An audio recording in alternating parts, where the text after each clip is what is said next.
afternoon. Good afternoon, Miss. Good afternoon, Miss.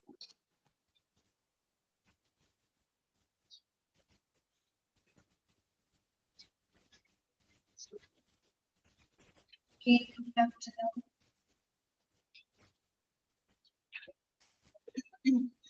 അപ്പൊ നമ്മള് ഇന്നത്തെ ക്ലാസ് നമുക്ക് സ്റ്റാർട്ട് ചെയ്യാം കേട്ടോ. കഴിഞ്ഞ ക്ലാസ്സിൽ നമ്മൾ പുതിയൊരു ചാപ്റ്റർ തുടങ്ങിയിട്ടുണ്ടായിരുന്നു അല്ലെ, ഏതായിരുന്നു അത്? ഡയാലിസിസ് സർവീസ് അല്ലെ. വായിച്ചു നോക്കിയോ? വായിച്ചു നോക്കിയിരുന്നോ? വായിച്ചു മിസ്. അപ്പൊ നമ്മള് ഡയാലിസിസിനെ പറ്റിയാണ് നമ്മുടെ ചാപ്റ്റർ സ്റ്റാർട്ട് ചെയ്തത്. ഡയാലിസിസ് എന്താണെന്നുള്ള കാര്യങ്ങൾ നമ്മൾ പഠിച്ചിരുന്നു. പിന്നെ നമ്മൾ പറഞ്ഞു 1940s-ലാണ് അല്ലെ, 1940-ലാണ് ഡയാലിസിസ് ആദ്യം ഇഫക്റ്റീവായിട്ട് പ്രയോജനപ്പെടുത്തിയതെന്നുള്ളത് പറഞ്ഞു. പിന്നെ ഡയാലിസിസ് ട്രീറ്റ്മെന്റിന്റെ ഡ്യൂറേഷൻ എന്താണ്? 3 ഫാക്ടേഴ്സിനെ ബേസ് ചെയ്തിട്ടാണ് ഇരിക്കുന്നത്. ഇതൊക്കെയായിരുന്നു ആ 3 ഫാക്ടേഴ്സ് നമ്മൾ പറഞ്ഞത്. ഒന്ന് ബോഡി സൈസ് അല്ലെ, രണ്ടാമത്തെ എന്താണ്? Amount of waste in the body, മൂന്നാമത്തെ എന്തായിരുന്നു? Present state of the health. ഈ 3 ഫാക്ടേഴ്സിനെ അനുസരിച്ചുകൊണ്ടാണ് നമ്മുടെ ഡയാലിസിസ് ട്രീറ്റ്മെന്റിന്റെ ഡ്യൂറേഷൻ നമ്മൾ നിശ്ചയിക്കുന്നത്. പിന്നെ ഡയാലിസിസ് പ്രയോജനപ്പെടുത്തുന്ന 2 വ്യത്യസ്ത സിറ്റുവേഷൻസുകൾ നമ്മൾ പറഞ്ഞു അല്ലെ. ഒന്നാമത്തെ എന്താണ്? the condition in which the person who have recently lost the kidney function, അതിന് നമ്മൾ എന്താ പറയുന്നത്? ARF എന്നാണ് പറയുന്നത്, acute renal failure എന്നാണ് പറയുന്നത്. ആ ഒരു കണ്ടീഷനിൽ നമ്മൾ എന്ത് ഉപയോഗിക്കുന്നുണ്ട്? ഡയാലിസിസ് ഉപയോഗിക്കുന്നത്. ഓക്കെ. പിന്നെ രണ്ടാമത്തെ സിറ്റുവേഷൻ നമ്മൾ എന്താ പറഞ്ഞത്? the condition which the person എന്താണ് അവരുടെ permanently lost the kidney function, ശാശ്വതമായിട്ട് കിഡ്നി ഫംഗ്ഷൻസ് എന്താണ് നഷ്ടപ്പെട്ടു പോകുന്ന പ്രശ്നങ്ങൾ. ആ ഒരു സാഹചര്യത്തിന് നമ്മൾ എന്താ പറയാ? ESKD എന്നാണ് പറയുന്നത്. എൻഡ് സ്റ്റേജ് കിഡ്നി ഡിസീസ് അല്ലെ. പിന്നെ നമ്മൾ പറഞ്ഞപ്പോഴാണ് എൻഡ് സ്റ്റേജ് കിഡ്നി ഡിസീസ് എന്ന് പറയുന്നത് എപ്പോഴാണ്? ഒരു കിഡ്നിയുടെ പ്രവർത്തനം 10 to 15% താഴ്ന്നു പോകുമ്പോൾ, കുറഞ്ഞു പോകുന്ന ഒരു അവസ്ഥയാണ് നമ്മൾ എൻഡ് സ്റ്റേജ് കിഡ്നി ഡിസീസ് എന്ന് പറയുന്നത്. ഓക്കെ. പിന്നെ നമ്മൾ പറഞ്ഞത് കിഡ്നിയുടെ പ്രധാനപ്പെട്ട ഫങ്ഷൻസുകളാണ് അല്ലെ. ഓക്കെ, ഇതുവരെയാണ് നമ്മൾ കഴിഞ്ഞ ക്ലാസ്സിൽ ഡിസ്കസ് ചെയ്തത്. ഇത്രയും ഭാഗങ്ങൾ നിങ്ങൾക്ക് ക്ലിയർ ആണെന്ന് വിചാരിക്കും. ഓക്കെ ആണോ? ഓക്കെ അല്ലേ? Okay miss. അപ്പൊ ശരി കേട്ടോ, നമുക്ക് ഇന്ന് ബാക്കിയുള്ള ഭാഗങ്ങൾ നോക്കാം.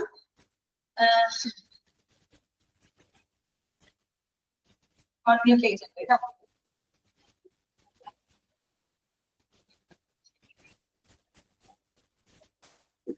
പിന്നെ നമുക്ക് പഠിക്കാനുള്ളത് ടൈപ്സ് ഓഫ് ഡയാലിസിസ് ആണ് കേട്ടോ.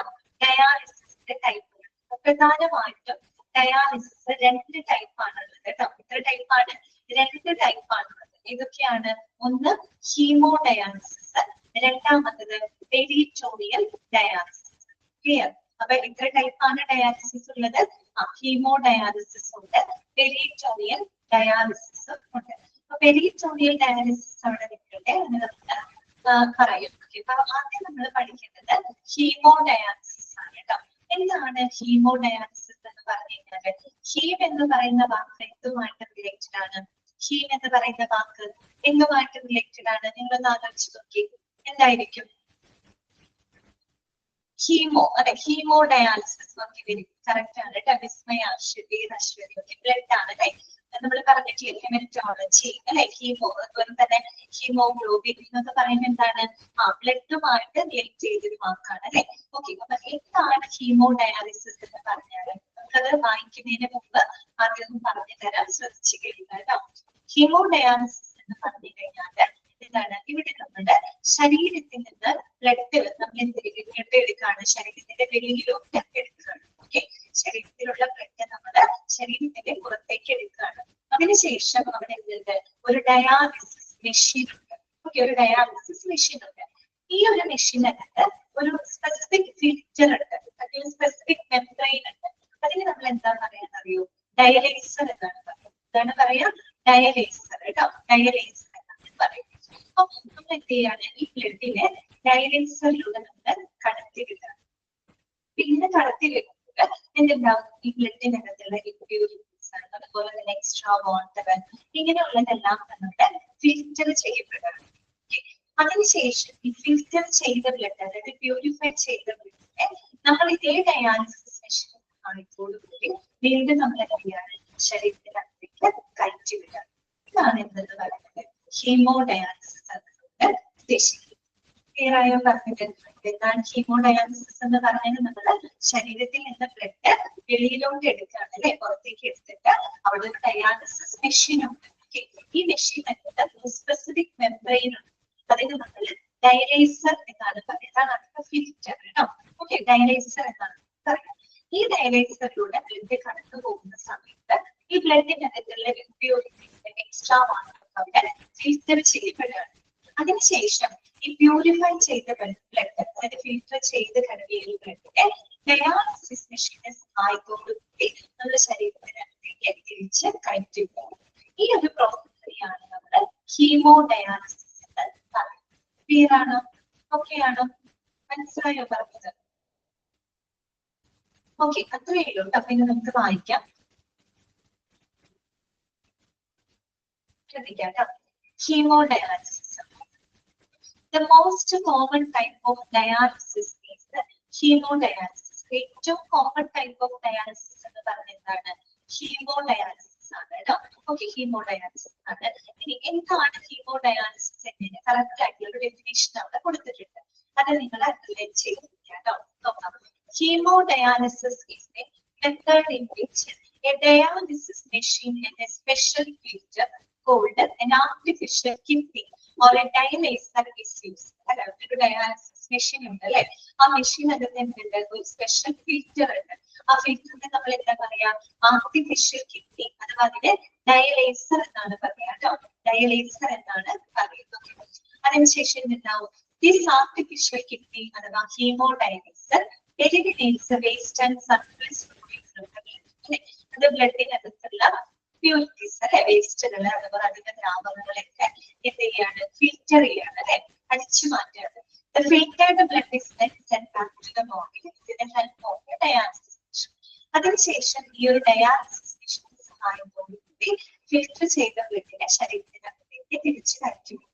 ഈ ഒരു പ്രോസസ്സിനെയാണ് നമ്മൾ ഹീമോഡയാലിസിസ് എന്ന് പറയുന്നത്.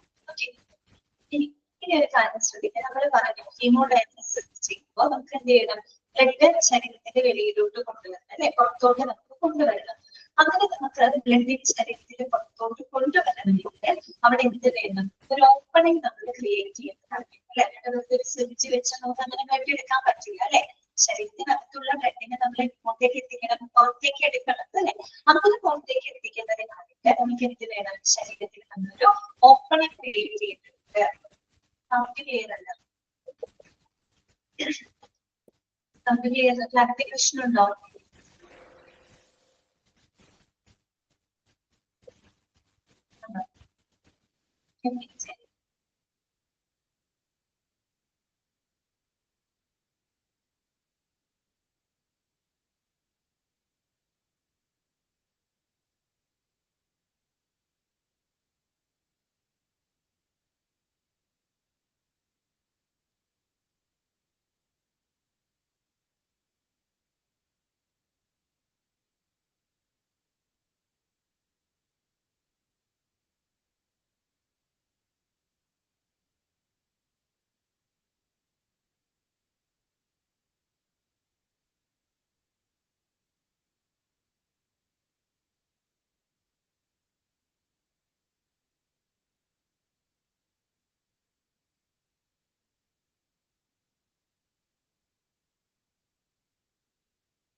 ക്ലിയർ ആണോ? സൗണ്ട് ക്ലിയർ ആണോ?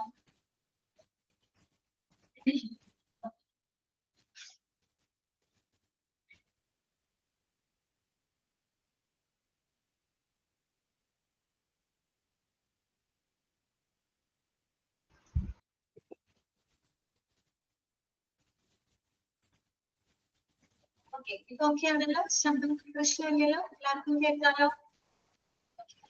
അപ്പോ ഹീമോഡയാലിസിസ് ആണ് നമ്മൾ പറഞ്ഞത്. അപ്പോ ഹീമോഡയാലിസിസ് ചെയ്യുന്ന സമയത്ത് നമുക്ക് എന്ത് വേണം? ശരീരത്തിന് പുറത്തോട്ട് നമുക്ക് ബ്ലഡ് കൊണ്ടുവരണം അല്ലെ? അപ്പൊ അങ്ങനെ നമുക്ക് ബ്ലഡ് കൊണ്ടുവരണമെങ്കിൽ നമ്മൾ എന്ത് ചെയ്യണം? അവിടെ ഒരു ഓപ്പണിംഗ് ക്രിയേറ്റ് ചെയ്യണം, അല്ലെങ്കിൽ ഒരു വേ ക്രിയേറ്റ് ചെയ്യണം അല്ലെ? ബ്ലഡിന് വരാനുള്ള ഒരു ഓപ്പണിംഗ് അല്ലെങ്കിൽ ഒരു വേ നമ്മൾ അവിടെ ക്രിയേറ്റ് ചെയ്യേണ്ടതാണ്. ഓക്കെ, അങ്ങനെ ഒരു ഓപ്പണിംഗ് നമ്മൾ എങ്ങനെ ക്രിയേറ്റ് ചെയ്യാൻ അറിയാം? ഒരു ചെറിയ സർജറിയിലൂടെയാണ് നമ്മൾ അങ്ങനൊരു ഓപ്പണിംഗ് നമ്മൾ ക്രിയേറ്റ് ചെയ്യുന്നത്. ഈ ഓപ്പണിങ്ങിനെ നമ്മൾ പറയാൻ എന്താണെന്നറിയോ? വാസ്കുലർ ആക്സസ് സൈറ്റ് എന്നാണ് പറയുന്നത്. അങ്ങനെ പറയാ, വാസ്കുലർ ആക്സസ് സൈറ്റ് എന്ന് വെച്ചാൽ വാസ്കുലർ എന്ന് പറയുന്ന വാക്ക് എന്തുമായിട്ട് ബന്ധപ്പെട്ടതാണ്? ബ്ലഡ് വെസലുമായിട്ട് ബന്ധപ്പെട്ടതാണ് അല്ലെ? ആക്സസ് ചെയ്യാനുള്ളത് എന്ന് പറഞ്ഞ എന്താണ്? It is the way to get the desired amount of the blood for the haemodialysis അല്ലെ? അതായത് ഹീമോഡയാലിസിസ് ചെയ്യുന്നതിന് ആവശ്യമായിട്ടുള്ള ആ ഒരു ബ്ലഡിനെ പുറത്തേക്ക് കൊണ്ടുവരുന്നതിനുള്ള ആ ഒരു വേ അല്ലെ, ആ ഒരു വഴി, ആ ഒരു ഓപ്പണിംഗ്, അതിനെയാണ് നമ്മൾ എന്ത് പറയുന്നത്? വാസ്കുലർ ആക്സസ് സൈറ്റ് എന്ന് പറയുന്നത്. അപ്പൊ ഇത്തരത്തിലുള്ള ഒരു വാസ്കുലർ ആക്സസ് സൈറ്റ് നമ്മൾ ക്രിയേറ്റ് ചെയ്യുന്നത് ഒരു മൈനർ സർജറിയിലൂടെ. ഓക്കെ, അപ്പൊ നമുക്ക് 3 തരത്തില് വാസ്കുലർ ആക്സസ് സൈറ്റുകൾ ക്രിയേറ്റ് ചെയ്യാം. ഓക്കെ, അപ്പൊ അത് വരെ ഇരിക്കട്ടെ, നമുക്കൊന്ന് വായിക്കാം. പറഞ്ഞ കാര്യങ്ങൾ ജസ്റ്റ് ഒന്ന് വായിച്ചു നോക്കാം കേട്ടോ. നോക്കാം. Before starting hemodialysis, minor surgery is required to make a vascular access site. Okay, എന്താണ് vascular access site എന്ന് പറഞ്ഞാൽ? is that opening into one of your blood vessels അല്ലെ? നമ്മുടെ ബ്ലഡ് വെസലിലുള്ള ആ ഒരു ഓപ്പണിങ്ങിനെയാണ് നമ്മൾ എന്ത് പറയുന്നത്? വാസ്കുലർ ആക്സസ് സൈറ്റ് എന്ന് പറയുന്നത്. അപ്പൊ അങ്ങനെ ഒരു വാസ്കുലർ ആക്സസ് സൈറ്റ് ക്രിയേറ്റ് ചെയ്യുന്നതിനായിട്ട് ഒരു മൈനർ സർജറി അവിടെ ആവശ്യമായിട്ട് വരുന്നത്. ഓക്കെ, അപ്പൊ നമുക്ക് നോർമലി ഇൻ ദ പേഷ്യൻസ് സാധാരണ നമ്മൾ ഈ സർജറി എവിടെ ചെയ്യാന്നറിയാമോ? ഈ ഒരു ആക്സസ് സൈറ്റ് പൊതുവെ നമ്മൾ ക്രിയേറ്റ് ചെയ്യുന്ന നമ്മുടെ ആമിലാണ്, നമ്മുടെ കൈയുടെ ഭാഗോട്, നമ്മുടെ കൈത്തമ്മയുടെ ആ ഒരു ഭാഗം ഉണ്ടല്ലോ, അവിടെയാണ് നമ്മൾ സാധാരണ ഇത്തരത്തിലുള്ള വാസ്കുലർ ആക്സസ് സൈറ്റ് ക്രിയേറ്റ് ചെയ്യുന്നത് കേട്ടോ. ഇനി നോക്കാം. This access site is important to have an easy way to get the blood from the body through the dialyzer and back into the body. അപ്പൊ ഇങ്ങനെ ഒരു വാസ്കുലർ ആക്സസ് സൈറ്റിലൂടെയാണ് നമ്മൾ എന്ത് ചെയ്യുന്നത്? ശരീരത്തിനകത്തുള്ള ബ്ലഡ് നമ്മൾ പുറത്തേക്ക് എടുക്കുന്നതും അതിന് ഡയലൈസറിലൂടെ കടത്തിവിട്ട് പ്യൂരിഫൈ ചെയ്ത ബ്ലഡിനെ തിരിച്ച് നമ്മുടെ ബോഡിയിലോട്ട് കടത്തിവിടുന്നതും ഈ ഒരു വാസ്കുലർ ആക്സസ് സൈറ്റിലൂടെയാണ്. ഓക്കെ, മനസ്സിലായോ? ക്ലിയർ ആണോ പറഞ്ഞത്? ക്ലിയർ ആണോ? വാസ്കുലർ ആക്സസ് സൈറ്റ് എന്താണ് മനസ്സിലായോ? അപ്പൊ പറയുന്നത് different types of access for haemodialysis ആണ് സ്പോൺസ്. ഇനിയാണ് ഈ താങ്കൾ വളരെ ഇമ്പോർട്ടന്റ് ആണ് കേട്ടോ. ഈ താങ്കൾ വളരെ ഇമ്പോർട്ടന്റ് ആണ്. ഇതിൽ ഒരുപാട് ക്വസ്റ്റ്യൻസ് വന്നിട്ടുണ്ട്, അതൊന്ന് ക്ലാസ് ശ്രദ്ധിച്ചിരിക്കുക കേട്ടോ. അപ്പൊ ഈ പറയുന്നത് വാസ്കുലർ ആക്സസ് സൈറ്റുകൾ നമുക്ക് 3 രീതിയിൽ ക്രിയേറ്റ് ചെയ്യാം എന്നാണ് പറയുന്നത്. ഏതൊക്കെയാണ് ആ 3 ടൈപ്പുകൾ എന്ന് അറിയാമോ? ഒന്നാമത്തത് AV ഫിസ്റ്റുല, നമുക്കെന്താണ് AV ഫിസ്റ്റുല. രണ്ടാമത്തത് AV ഗ്രാഫ്റ്റ്. മൂന്നാമത്തത് എന്താണ്? Vascular access catheter. അഥവാ നമുക്ക് എന്ത് പറയാം? Vascular access catheter. അങ്ങനെ 3 ടൈപ്പാണ് വാസ്കുലർ ആക്സസ് സൈറ്റുകൾ ഉള്ളത്. ഇതൊക്കെയാണ് 3 ടൈപ്പ്. ഒന്നാമത്തത് AV ഫിസ്റ്റുല. ഓക്കെ, രണ്ടാമത്തത് AV ഗ്രാഫ്റ്റ്. മൂന്നാമത്തെ എന്താണ്? Vascular access catheter. ഇതാണ് 3 ടൈപ്പ് വാസ്കുലർ ആക്സസ് സൈറ്റുകൾ. ഇനി നമുക്ക് ഓരോ 3 ടൈപ്പുകൾ എന്തൊക്കെയാണെന്നും അതിന്റെ പ്രത്യേകതകൾ എന്തൊക്കെയാണെന്ന് നോക്കാം.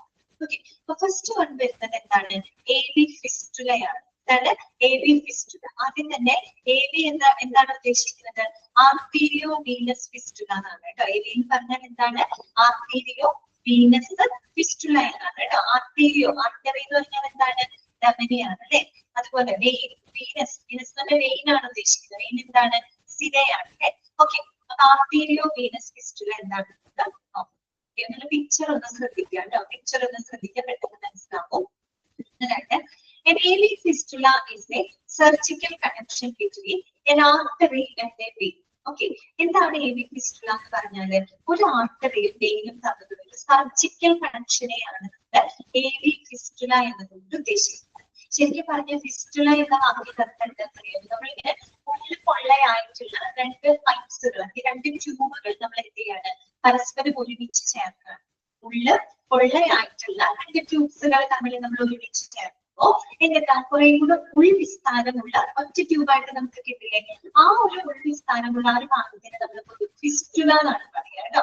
അതുകൊണ്ടാണ് അതിന്റെ പേര് അങ്ങനെ AV ഫിസ്റ്റുല എന്ന് പറയുന്നത് കേട്ടോ. അപ്പൊ നമ്മൾ ചിത്രം നോക്കുക, അവിടെ എന്താണ് ഇത് ആർട്ടറിയാണ് അല്ലെ, ആർട്ടറി ഇത് വെയിനാണ്. ഓക്കെ, അപ്പൊ നമ്മൾ എന്താണ് this is surgical connection between N artery അല്ലെ.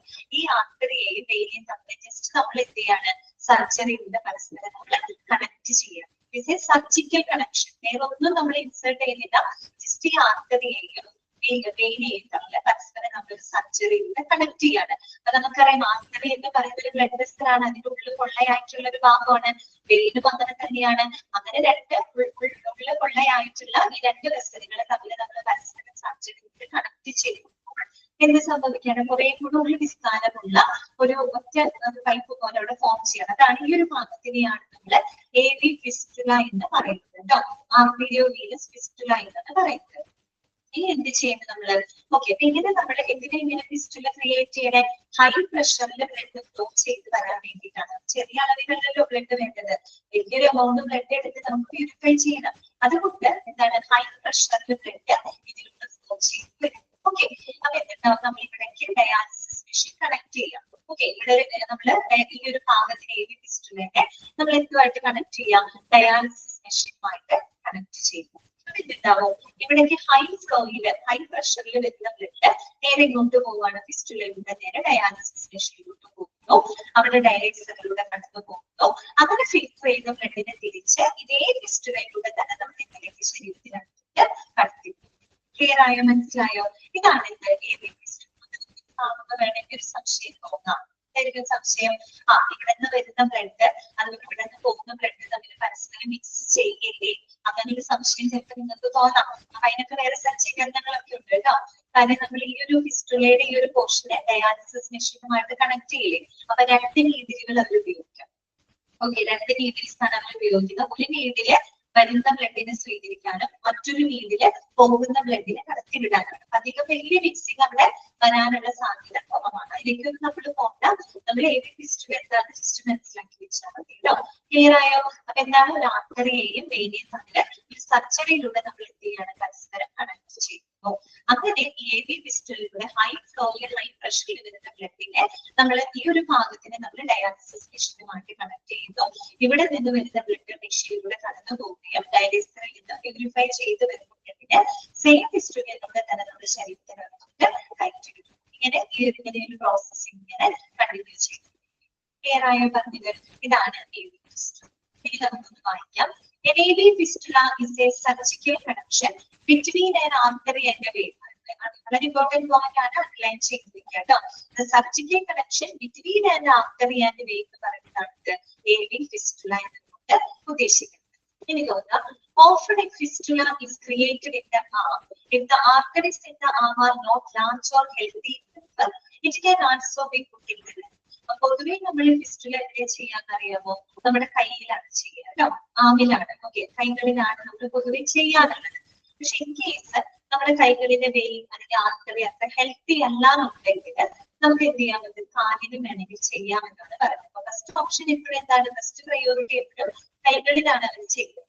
കൈകളിലെ വെയിന് അല്ലെങ്കിൽ ആർട്ടറി ഹെൽത്തി അല്ല എന്നുണ്ടെങ്കിൽ നമുക്ക് ഈ പ്രൊസീജിയർ എവിടെയും ചെയ്യാം, കാലില് നമുക്ക് ചെയ്യാവുന്നതാണ് കേട്ടോ. ഓക്കെ, ഇനി എന്താ പറയുന്നത്, it is the most natural access site as it's formed from the blood vessels. ഇത് ഏറ്റവും നാച്ചുറൽ ആയിട്ടുള്ള ഒരു ആക്സസ് സൈറ്റ് ആയിട്ടാണ് കണക്കാക്കുന്നത്. AV ഫിസ്റ്റുല എന്ന് പറഞ്ഞാൽ വളരെ നാച്ചുറൽ ആക്സസ് സൈറ്റ്. എന്തുകൊണ്ട് നാച്ചുറൽ ആക്സസ് സൈറ്റ് ആണെന്ന് പറയാൻ കാര്യം, വേറെ ഒന്നും നമ്മൾ അതിനകത്ത് ഇൻസേർട്ട് ചെയ്യുന്നില്ല. ജസ്റ്റ് ആർട്ടറിയിലെ വെയിനെ തമ്മിൽ സർജറിയിലൂടെ നമ്മൾ എന്ത് ചെയ്യുന്നു, ജസ്റ്റ് ഒന്ന് കണക്ട് ചെയ്യുന്നു അല്ലെ. അല്ലാണ്ട് വേറെ എന്തെങ്കിലും ഫോറിൻ മെറ്റീരിയലോ പാർട്ടിക്കിളോ എന്തെങ്കിലും നമ്മൾ അതിനകത്ത് ഇൻസേർട്ട് ചെയ്യുന്നുണ്ടോ? ഇല്ല. അതുകൊണ്ട് തന്നെ it is a natural access site ആണ്, because it is formed from the blood vessels. Blood വെസൽസിൽ തന്നെയാണ് അത് ഫോം ചെയ്യുന്നത്. ഫോറിൻ ആയിട്ട് എന്തെങ്കിലും സബ്സ്റ്റൻസോ മെറ്റീരിയലോ ഒന്നും തന്നെ നമ്മൾ അവിടെ ഇൻസേർട്ട് ചെയ്യുന്നത്, ജസ്റ്റ് കണക്ഷൻ മാത്രമേ നമ്മളവിടെ ഉണ്ടാകുന്നുള്ളൂ. അതുകൊണ്ട് അതൊരു നാച്ചുറൽ ആക്സസ് സൈറ്റ് ആണ് കേട്ടോ. അപ്പൊ എന്താണ്, it has the rarest chance of infection and clotting. അതുകൊണ്ട് തന്നെ ഇൻഫെക്ഷൻ വരാനും ക്ലോട്ടിംഗ് വരാനുള്ള ചാൻസ് വളരെയധികം കുറവാണ്. ഓക്കെ, ഇത്രയുള്ളൂ എന്ത് AV ഫിസ്റ്റുല എന്ന് പറയുന്നത്. മനസ്സിലായോ? AV ഫിസ്റ്റുല എന്താണെന്ന് ക്ലിയർ ആയോ നിങ്ങൾക്ക്? ഓക്കെ ആണോ? മനസ്സിലാവില്ലേ? അത്രേ ഉള്ളൂ. അത് ഇമ്പോർട്ടന്റ് ആണ്. AV ഫിസ്റ്റുല എന്ന് പറഞ്ഞാൽ it's a surgical connection between an artery and vein ആണ് കേട്ടോ. അപ്പൊ ഇതിന്റെ പോയിന്റുകൾ നിങ്ങൾ ഓർക്കണം. ഇതൊരു നാച്ചുറൽ ആക്സസ് സൈറ്റ് ആണ്. റീസൺ നിങ്ങൾ മനസ്സിലാക്കണം കേട്ടോ. എന്തുകൊണ്ടാണ് നാച്ചുറൽ ആക്സസ് സൈറ്റ് പറയുന്നത്? ബ്ലഡ് വെസൽസ് കണക്ഷൻ മാത്രമേ ഇവിടെ വരുന്നുള്ളൂ. അതുകൊണ്ട് ഇത് നാച്ചുറൽ ആക്സസ് സൈറ്റ് ആണ്. And it has the highest chance of infection and അവിടെ ഇൻഫെക്ഷൻ വരാനും പ്രോട്ടീൻ വരാനുള്ള ചാൻസുകൾ വളരെയധികം കുറവാണ്. ഓക്കെ, പുറത്തുനിന്ന് എന്തെങ്കിലും മെറ്റീരിയൽ ഒക്കെ വെക്കുമ്പോഴാണ് നമ്മുടെ ശരീരത്തിൽ ഇൻഫെക്ഷൻ വരാനുള്ള ചാൻസ്. അങ്ങനത്തെ പ്രശ്നമില്ലാത്തത് കൊണ്ട് തന്നെ ഇൻഫെക്ഷൻ ചാൻസ് കുറവാണ്. പിന്നെ നിങ്ങൾക്ക് വേണമെങ്കിൽ ഒരു കാര്യം കൂടെ മനസ്സിലാക്കി വെച്ചോ, അതിന്റെ ഒരു ലോങ് ടേം വാസ്കുലർ എക്സസൈസ് കൂടിയാണ് കേട്ടോ. ഒരു ലോങ് ടേം, അതായത് ഒരു ലോങ് ടേം ഡയാലിസിസിനായിട്ട് ഉപയോഗിക്കുന്ന ഒരു വാസ്കുലർ എക്സസൈസ് ആണ്. പക്ഷെ നമ്മൾ കൂടുതൽ കാലങ്ങളിലേക്ക് ഈ ഒരു വാസ്കുലർ എക്സസൈസ് നമുക്ക് ഉപയോഗപ്പെടുത്താം. ഓക്കെ, അപ്പൊ ഒരു കാര്യം മനസ്സിലാക്കി, ഇതൊരു സർജറിയിലൂടെയാണ് നമ്മൾ ഈ ഒരു പ്രൊസീജിയർ ചെയ്യുന്നത്. അപ്പൊ നമ്മൾ ഈ ഒരു സർജറി ചെയ്ത് AV ഫിസ്റ്റുല ക്രിയേറ്റ് ചെയ്തിട്ടുണ്ട്. ഉടനെ തന്നെ നമുക്ക് ഡയാലിസിസ് ചെയ്യാനായിട്ട് പറ്റില്ല. ശരിക്കും പറഞ്ഞാല് ഒരു 3-4 മാസങ്ങൾ എടുക്കും. ഓക്കെ, AV ഫിസ്റ്റുല ചെയ്തിട്ട് ഒരു 3-4 മാസങ്ങൾ പിടിക്കും. കാരണം എന്താ വെച്ചാൽ ഇതൊരു സർജറിയാണ്. അത് കഴിഞ്ഞ് ഈ ഒരു ഫിസ്റ്റുല നമ്മുടെ ബോഡി ആയിട്ട് അഡാപ്റ്റ് ആവണം, മുടി കൊണങ്ങണം, താമസം എടുക്കും അല്ലെ. അപ്പൊ ഒരു 3-4 മാസങ്ങൾക്ക് ശേഷം മാത്രമേ നമുക്ക് അതിലൂടെ എന്ത് ചെയ്യാനായിട്ട് പറ്റുള്ളൂ, ഡയാലിസിസ് ചെയ്യാനായിട്ട് സാധിക്കും. പക്ഷെ ഇതെന്താണ്, നാച്ചുറൽ എക്സസൈസ് ആണ്. ഒരു ലോങ് ടേം ഹീമോ ഡയാലിസിസ് ഉപയോഗപ്പെടുത്താവുന്ന ഒരു എക്സസൈസ് ആണ്. ഇതാണ് AV ഫിസ്റ്റുല എന്ന് പറയുന്നത്. ഓക്കെ, ജസ്റ്റ് വായിക്കാമോ? AV ഫിസ്റ്റുല എന്താണെന്നുള്ളത് ജസ്റ്റ് ഒന്ന് വായിച്ചു നമുക്ക് മനസ്സിലാകും.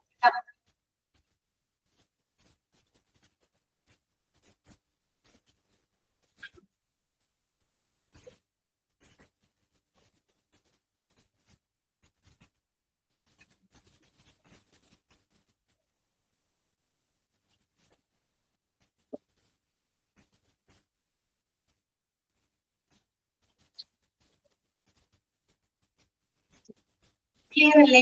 ഓക്കെ അല്ലേ? മനസ്സിലായല്ലോ? ഞാനത് ചോദിക്കാൻ കാരണമുണ്ട് കേട്ടോ. ക്വസ്റ്റ്യൻസ് വന്നിട്ടുണ്ട്. അതുകൊണ്ട് നിങ്ങളത് മിസ് ചെയ്യരുത് കേട്ടോ. ശരി, വായിച്ച് മനസ്സിലാക്കി വെക്കാം. അടുത്തത് കേട്ടോ, നെക്സ്റ്റ് വാസ്കുലർ എക്സസൈസ് ആണ് AV ഗ്രാഫ്റ്റ് എന്ന് പറയുന്നത് കേട്ടോ. എന്താണ് AV ഗ്രാഫ്റ്റ് എന്നാണ് പറയുന്നത്. ഓക്കെ, എന്താണ് AV ഗ്രാഫ്റ്റ് എന്ന് പറഞ്ഞാല്? ആർട്ടീരിയോവീനസ് ഗ്രാഫ്റ്റ് എന്നാണ് കേട്ടോ. It is a type of answer used for haemodialysis. അപ്പൊ നമ്മുടെ ഹീമോഡയാലിസിസ് ആയിട്ട് ഉപയോഗപ്പെടുത്തുന്ന മറ്റൊരു വാസ്കുലർ എക്സസൈസ് ആണ് AV ഗ്രാഫ്റ്റ് എന്ന് പറയുന്നത്. AV ഗ്രാഫ്റ്റ് നമ്മൾ ഡിപ്പാർട്ട്മെന്റ്സ് പഠിച്ചപ്പോ ഗ്രാഫ്റ്റിനെ പറഞ്ഞിട്ടുണ്ട്. കാർഡിയോളജി പറഞ്ഞിട്ട് നമ്മൾ പറഞ്ഞു കൊറോണറി ആർട്ടറി ബൈപ്പാസ് ഗ്രാഫ്റ്റിംഗ് എന്ന് പറഞ്ഞിട്ട് ഗ്രാഫ്റ്റ് എന്നാണ് നമ്മൾ പറഞ്ഞത്. ഗ്രാഫ്റ്റ് എന്ന് പറഞ്ഞാൽ ഉദ്ദേശിക്കുന്നത് it is A hollow synthetic tube ആണ് കേട്ടോ. ഹോളോ സിന്തറ്റിക് ട്യൂബ്, ശരിക്കും ഉള്ളില് കൊള്ളയായിട്ടുള്ള ഒരു ട്യൂബാണ്, ഒരു ഹോളോ സിന്തറ്റിക് ട്യൂബ്. അതാണ് ഗ്രാഫ്റ്റ് എന്നതുകൊണ്ട് നമ്മളവിടെ ഉദ്ദേശിക്കുന്നത്. ഓക്കെ, അപ്പൊ ഇവിടെ എന്താ നമ്മൾ ചെയ്തെന്നറിയോ? ആർട്ടറിയെയും വെയിനെയും നമ്മളൊരു ഗ്രാഫ്റ്റ് വഴിയായിട്ടാണ് ബന്ധിപ്പിക്കുന്നത്. പിക്ചർ നോക്കാം കേട്ടോ. ഒരു ആർട്ടറിയെയും വെയിനെയും നമ്മൾ ഇതിലൂടെയാണ് കണക്ട് ചെയ്യുന്നത് ത്രൂ എ ഗ്രാഫ്റ്റ്. അല്ലെ, ഗ്രാഫ്റ്റ് എന്ന് പറഞ്ഞാൽ എന്താണ്? അതൊരു ഹോളോ സിന്തറ്റിക് ട്യൂബ്. ഈ ഒരു ട്യൂബ് വഴിയായിട്ട് നമ്മൾ ആർട്ടറിയെയും വെയിനെയും കണക്ട് ചെയ്യും. അപ്പൊ എന്ത് സംഭവിക്കും? ഹൈ ഫ്ലോയില് ഹൈ പ്രഷറിൽ വരുന്ന ബ്ലഡ് ഈ ഗ്രാഫ്റ്റിലൂടെ ഇങ്ങനെ കടന്നു പോകും അല്ലെ. ഇങ്ങനെ ഇവിടെ കൊണ്ട് ആർട്ടറിയിൽ വെയിലുണ്ട് ഇങ്ങനെ ഹൈ പ്രഷറിൽ ഹൈ ഫ്ലോയിൽ ഇങ്ങനെ ബ്ലഡ് ഇങ്ങനെ പാസ് ചെയ്യുന്നുണ്ട്. അപ്പൊ നമ്മൾ എന്ത് ചെയ്യാം? ഈ ഒരു ഗ്രാഫ്റ്റിന്റെ ഈ ഒരു ഭാഗത്തിനെ ഗ്രാഫ്റ്റിനെ നമ്മൾ എന്തുമായിട്ട് കണക്ട് ചെയ്യാം? ഡയാലിസിസ് മെഷീനുമായിട്ട് കണക്ട് ചെയ്യും. അപ്പൊ എന്തുണ്ടാവും? ഹൈ പ്രഷർ ഹൈ ഫ്ലോയിൽ വരുന്ന ബ്ലഡ് ഇവിടെ നമ്മൾ ലീഡിൽ വെക്കുന്നു. അതിലൂടെ ഡയാലിസിസ് മെഷീനിലേക്ക് കടന്നു പോകുന്നു. ഡയാലിസിസിലൂടെ വരുന്ന പ്യൂരിഫൈ ചെയ്തിട്ടുണ്ട് ഇതേ ഗ്രാഫ്റ്റിലൂടെ തിരിച്ച് നമ്മൾ ബോഡിയിലോട്ട് കടത്തി. മനസ്സിലായോ? അപ്പൊ ഇവിടെ എന്ന് പറയുന്നത് നാച്ചുറൽ ആണോ? അല്ല. ഗ്രാഫ്റ്റ് എന്ന് പറയുന്ന ഒരു എക്സ്റ്റേണൽ ഒരു മെറ്റീരിയൽ നമ്മളിവിടെ ശരീരത്തിനകത്ത് ഇൻസേർട്ട് ചെയ്യുന്നുണ്ട് അല്ലെ. നമുക്ക് വായിക്കാം. The graft is normally placed in the arm, but may be placed in the leg field. നേരത്തെ പറഞ്ഞ പോലെ തന്നെ പൊതുവെ നമ്മൾ കൈകളിലാണ് ചെയ്യുക. ഏതെങ്കിലും കാരണവശാല് കൈകളിലെ വെയിലുകൾ അല്ലെങ്കിൽ ആർട്ടറി ഒക്കെ ഹെൽത്തി അല്ലാന്നുണ്ടെങ്കിൽ നമുക്ക് ഈ ഒരു പ്രൊസീജിയർ ആദ്യം ചെയ്യാവുന്നതുണ്ട് കേട്ടോ. AV graft അണ്ടർലൈൻ ചെയ്യാം കേട്ടോ. AV graft is the connection of a vein and an artery that uses a hollow synthetic tube, that actual graft. നിങ്ങളോട് ചോദിക്കാം surgical connection of artery and vein through a കോളോസിന്തറ്റിക് tube is called dash. എന്താണ് പറയാ? AV graft എന്നാണ് പറയാം. Okay, അപ്പൊ നമുക്ക് one end of the tube is attached to an artery. കണ്ടോ, ഈ ഒരു ഗ്രാഫ്റ്റിന്റെ ഒരു എൻഡ് നമ്മൾ ആർട്ടറി ആയിട്ട് അറ്റാച്ച് ചെയ്യുന്നു. And other end of the tube is attached to vein. മറ്റേ അറ്റം എന്താണ്? വെയിനുമായിട്ട് കണക്ട് ചെയ്യും. This connection results in blood flowing from the high pressure artery through the graft and into the low pressure vein. അപ്പൊ ഇങ്ങനെ നമ്മൾ graft എടുക്കുമ്പോൾ high pressure high ഫ്ലോയില് ആർട്ടറിയിൽ നിന്ന് വരുന്ന ബ്ലഡ് ലോ പ്രഷർ ലോ ഫ്ലോയില് എങ്ങോട്ട് ഒഴുകുന്നുണ്ടാവും? വെയിനിലോട്ട് ഒഴുകുന്നുണ്ടാവും. അപ്പൊ നമ്മൾ ഈ ഒരു ഭാഗത്ത് ഡയാലിസിസ് മെഷീനുമായിട്ട് കണക്ട് ചെയ്യുന്നുണ്ടോ. Consequently, the blood flow through the graft provides a flow rate that will supply enough blood to provide a suitable hemodialysis treatment. ഇങ്ങനെ ഫ്ലോ ചെയ്യുമ്പോൾ അവിടെ ഫ്ലോ റേറ്റ് ക്രിയേറ്റ് ചെയ്യുന്നത് അല്ലെ? ഈ ഫ്ലോ റേറ്റ് ക്രിയേറ്റ് ചെയ്യുന്നത് അത്യാവശ്യത്തിന് blood supply ചെയ്യുന്നു. ആ ബ്ലഡിനെ നമുക്ക് മെഷീനിലൂടെ കണക്ടിവിറ്റി പ്യൂരിഫൈ ചെയ്യുന്നുണ്ട്. ഓക്കെ, ഇനി നോക്കുക. An AV graft provides a solution for small or big veins. Underline ചെയ്തിരിക്കണേ. An AV graft provides a solution for small or big veins. അതായത് വളരെ ചെറുതും വളരെ വീക്ക് ആയിട്ടുള്ള വേദികളൊക്കെ ആണെങ്കിൽ നമ്മൾ ഏതായിരിക്കും ചെയ്യാം? AV ഗ്രാഫ്റ്റ് ആയിരിക്കും നമ്മൾ ചെയ്യുന്നത്. ഓക്കെ, വളരെ വീക്ക് ആയിട്ടുള്ളത് വളരെ ചെറുതായിട്ടുള്ള വെയിൻസ് ആണ് നമുക്ക് ഫിസ്റ്റുല ചെയ്യാൻ അവിടെ നിവർത്തിയില്ല. അപ്പൊ നമുക്ക് നമുക്ക് ചെയ്യാൻ പറ്റുള്ളൂ? AV ഗ്രാഫ്റ്റ് ആണ് നമുക്ക് ചെയ്യാനായിട്ട് പറ്റുള്ളൂ. ഓക്കെ, പിന്നെ ഇതിനെ പറ്റി പറയുകയാണെങ്കിൽ AV ഗ്രാഫ്റ്റും എന്താണ്? That is useful for the long term haemodialysis. Long term ഹീമോഡയാലിസിസിന് നമ്മൾ എന്ത് ഉപയോഗിക്കുന്നുണ്ട്? AV ഗ്രാഫ്റ്റ് നമ്മൾ ഉപയോഗിക്കുന്നുണ്ട് കേട്ടോ. പിന്നെ AV ഫിസ്റ്റുലയെ അപേക്ഷിച്ച് നോക്കുമ്പോൾ, നമ്മൾ മുന്നേ പഠിച്ച AV ഫിസ്റ്റുലയെ അപേക്ഷിച്ച് നോക്കുമ്പോൾ ഇതിന് കുറെ കൂടെ ഇൻഫെക്ഷൻ വരാനുള്ള ചാൻസ് ഉണ്ട് കേട്ടോ. ഇൻഫെക്ഷൻ വരാനുള്ള ചാൻസ് ഉണ്ട്. കാരണം നമുക്ക് പ്യുവർ നേച്ചർ നാച്ചുറൽ എക്സസൈസ് നമുക്ക് പൂർണ്ണമായിട്ട് പറയാൻ പറ്റില്ല. കാരണം നമ്മൾ ഗ്രാഫ്റ്റ് ഘടിപ്പിക്കുന്നത്. സോ ഫിസ്റ്റുലയെ അപേക്ഷിച്ച് നോക്കുമ്പോൾ കുറച്ചുകൂടി ഇൻഫെക്ഷൻ ഉള്ള ചാൻസ് എവിടെയുണ്ട്? ഗ്രാഫ്റ്റിൽ. AV ഗ്രാഫ്റ്റ് നമ്മൾ എപ്പോഴാണ് ഉപയോഗിക്കാൻ? വളരെ വീക്ക് ആയിട്ടുള്ള സ്മോൾ ആയിട്ടുള്ള വെയിൻ ആണെങ്കിൽ AV ഗ്രാഫ്റ്റ് ആയിരിക്കും ഉപയോഗിക്കുന്നത്. ഓക്കെ, ക്ലിയർ ആയോ? AV ഗ്രാഫ്റ്റ് ഓക്കെ ആണോ? മനസ്സിലായോ? നെക്സ്റ്റ് വരുന്നതാണ് വാസ്കുലർ ആക്സസ് കത്തീറ്റർ. ഇതാണ് വാസ്കുലർ ആക്സസ് കത്തീറ്റർ കേട്ടോ. മൂന്നാമത്തെ ആക്സസ് ആയിട്ടാണ് നമ്മൾ നോക്കുന്നത്. എങ്ങനെയാണ്? It is a flexible tube. Catheter തന്നെ എന്താണ്? Catheter തന്നെ സ്മോൾ ഫ്ലെക്സിബിൾ ട്യൂബ് കേട്ടോ. വളരെ ഫ്ലെക്സിബിൾ ആയിട്ടുള്ള വളരെ തിൻ ആയിട്ടുള്ള ട്യൂബിനെയാണ് catheter എന്നതുകൊണ്ട് ഉദ്ദേശിക്കുന്നത്. അപ്പൊ എപ്പോഴാണ് നമ്മൾ വാസ്കുലർ ആക്സസ് catheter എന്ന് പറയുന്ന ഓപ്ഷൻ എടുക്കുന്നതെന്ന് വെച്ചിട്ട് ഞാൻ നേരത്തെ പറഞ്ഞു, AV ഫിസ്റ്റുല ചെയ്യുകയാണെങ്കിൽ ഒരു 3-4 മാസങ്ങൾക്ക് ശേഷം മാത്രമേ നമുക്ക് ഡയാലിസിസ് അതിലൂടെ ചെയ്യാനായിട്ട് സാധിക്കുള്ളൂ. അതുപോലെ തന്നെ നമ്മൾ AV ഗ്രാഫ്റ്റ് ചെയ്യുകയാണെങ്കിൽ AV ഗ്രാഫ്റ്റ് ചെയ്യുകയാണെങ്കിൽ 3-4 ആഴ്ചകൾക്ക് ശേഷം മാത്രമേ നമുക്ക് ഡയാലിസിസ് ചെയ്യാനായിട്ട് സാധിക്കൂ. അത്രയും സമയം നമുക്ക് അവിടെ വെയിറ്റ് ചെയ്യേണ്ടതായിട്ടുള്ളൂ. ഇനി ഇൻ കേസ് പേഷ്യന്റിന്റെ കണ്ടീഷൻ വളരെ സിവിയർ ആണെന്നിരിക്കട്ടെ, പേഷ്യന്റ് വളരെ സീരിയസ് ആണ്, ഇമ്മീഡിയറ്റ് ആയിട്ട് തന്നെ ഡയാലിസിസ് സ്റ്റാർട്ട് ചെയ്യുന്നതിരിക്കട്ടെ, അപ്പൊ നമുക്ക് ഈ ഫിസ്റ്റുല ചെയ്യാനും ഗ്രാഫ്റ്റ് ചെയ്യാനുള്ള സമയം ഉണ്ടാവും ഇല്ല. ഫിസ്റ്റുല ചെയ്യുകയാണെങ്കിൽ ഗ്രാഫ്റ്റ് ചെയ്യുകയാണെങ്കിൽ തന്നെ നമുക്കത് ഉണങ്ങാൻ സമയമെടുക്കും. അതിന് ശേഷം മാത്രമേ നമുക്ക് ഡയാലിസിസ് ചെയ്യാനായിട്ട് പറ്റുള്ളൂ. അതുകൊണ്ട് നമുക്ക് ആ ഒരു ഓപ്ഷൻ നമുക്ക് സ്വീകരിക്കാൻ പറ്റും. ഇമ്മീഡിയറ്റ് ആയിട്ട് പെട്ടെന്ന് നമുക്ക് ഡയാലിസിസ് സ്റ്റാർട്ട് ചെയ്യണമെന്നുണ്ടെങ്കിൽ നമ്മൾ എടുക്കുന്ന ഓപ്ഷനാണിത്, വാസ്കുലർ ആക്സസ് കത്തീറ്റർ എന്ന് പറയുന്നത്. അപ്പൊ എവിടെയാണെന്നറിയാം? നമ്മുടെ നെറ്റിന്റെ ഭാഗത്ത്, നമ്മുടെ കഴുത്തിന്റെ ഭാഗത്ത് ചെറിയൊരു ഇൻസിഷൻ ക്രിയേറ്റ് ചെയ്യും. ഒരു ഓപ്പണിംഗ് ക്രിയേറ്റ് ചെയ്തിട്ട് അതിന് മുമ്പ് നമ്മൾ എന്ത് ചെയ്യും? കത്തീറ്റർ കഴിക്കും. അങ്ങനെയാണ്, അതിലൂടെയാണ് നമ്മൾ എന്ത് ചെയ്യുക? ഡയാലിസിസ് ചെയ്യുന്നത്. പക്ഷെ എപ്പോഴും ഓർക്കുക, അതൊരു ടെമ്പററി വാസ്കുലർ ആക്സസ് ആയിട്ടാണ്, ഒരു പെർമനന്റ് അല്ല, അതൊരു താൽക്കാലികമായിട്ടുള്ള ആക്സസ് ആയിട്ടാണ്. കാര്യം എന്താണെന്നറിയാം? അതൊക്കെ സേഫ് അല്ല. കാരണം ഇൻഫെക്ഷൻ വരാനുള്ള ചാൻസ് വളരെയധികം കൂടുതലാണ്. അതുകൊണ്ട് നമുക്കത് സേഫ് ആണെന്ന് പറയാൻ പറ്റില്ല. പിന്നെ അതൊരു ടെമ്പററി വാസ്കുലർ ആക്സസ് ആയിട്ടാണ്. പക്ഷെ അതോടൊപ്പം നമ്മൾ വാസ്കുലർ ആക്സസ് കത്തീറ്റർ ചെയ്യുന്നതോടൊപ്പം തന്നെ നമ്മൾ ഒത്തിരി ഫിസ്റ്റുല അല്ലെങ്കിൽ ഗ്രാഫ്റ്റ് ചെയ്യാനുള്ള ആ ഒരു പ്രൊസീജിയർ നമ്മൾ സ്റ്റാർട്ട് ചെയ്യണം. ഓക്കെ, കാരണം അതാണ് പെർമനന്റ് വാസ്കുലർ ആക്സസ്. അത് നമുക്ക് ധൈര്യമായിട്ട് ഉപയോഗിക്കാം. പക്ഷെ കത്തീറ്റർ ഉപയോഗിക്കേണ്ട സാഹചര്യം ഞാൻ പറഞ്ഞു, ഫിസ്റ്റുല ചെയ്യാനോ ഗ്രാഫ്റ്റ് ചെയ്തതോ തുടങ്ങാനുള്ള ഒരു സമയമില്ലാത്ത സാഹചര്യമില്ല. പെട്ടെന്ന് ഡയാലിസിസ് സ്റ്റാർട്ട് ചെയ്യേണ്ടി വരുമ്പോൾ നമ്മൾ ചെയ്യുന്ന വാസ്കുലർ ആക്സസ് കത്തീറ്റർ ഉണ്ട്. അത് ഷോർട്ട് ടേം കീമോഡയാലിസിസ് ആണ് ഉപയോഗപ്പെടുത്തുന്നത്. വളരെ കുറഞ്ഞ കാലയളവിലുള്ള കീമോഡയാലിസിസ് വേണ്ടി ഉപയോഗപ്പെടുത്തുന്നതാണ്. അതൊരു ടെമ്പററി വാസ്കുലർ ആക്സസ് ആയിട്ടാണ്, താൽക്കാലികമായുള്ള ആക്സസ് ആയിട്ടാണ്. And it has the high chance of infection. Infection ഉണ്ടാവാനും അതുപോലെ ബ്ലോട്ടിംഗ് ഉണ്ടാവാനുള്ള ചാൻസ് ഉണ്ട് വളരെയധികം കൂടുതലാണ്. ഇതിനുള്ള റിസ്ക് ഫാക്ടേഴ്സ് ഒക്കെ കൂടുതലാണ്. അതാണ് ഇത് വാസ്കുലർ ആക്സസ് കത്തീറ്റർ എന്ന് പറയുന്നത്. ഇനി ഒന്ന് വായിക്കാൻ നമുക്ക്. It is a flexible tube that is placed in a large vein usually in your neck only for the short time കീമോഡ്. സാധാരണ നമ്മുടെ കഴുത്തിന്റെ ഭാഗത്തായിട്ടാണ് അത് ചെയ്യുന്നത്. ഷോർട്ട് ടൈം കീമോഡയാലിസിസ് ആണ് ഉപയോഗിക്കുന്നത്. അത് അണ്ടർലൈൻ ചെയ്തിരിക്കാം.